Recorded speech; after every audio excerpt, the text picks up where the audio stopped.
اور آپ صلی اللہ علیہ وسلم نے ارشاد فرمایا کہ خیر الناس من ينفع الناس، فرمایا کہ لوگوں میں سے بہترین لوگ وہ ہیں کہ جو لوگوں کو نفع پہنچاتے ہیں، فرمایا کہ وہ لوگ لوگوں میں سے بہترین لوگ ہیں۔ تو یہ ہمارا امتحان ہے، یہ ہماری آزمائش ہے کہ یہ اپنا حق کتنا ادا کرتے ہیں۔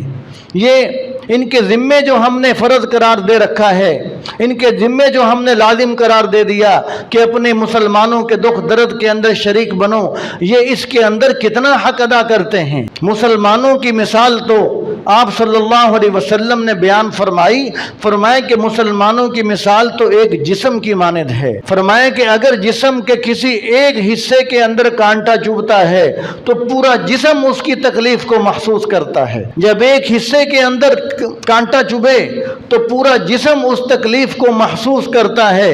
تو پھر ہمیں انسانوں کو انسانیت کے ناطے، مسلمان ہونے کے ناطے، اگر ہمارے ملک کے اندر کوئی پریشان ہو تو ہمیں چاہیے کہ پورا ملک اس کی پریشانی کو دور کرنے کے لیے تیار ہو جائے، کہ جتنی ہمارے اندر ہمت ہے ہم اپنی ہمت کے بقدر تمہاری پریشانی دور کرنے کا سبب بنیں گے۔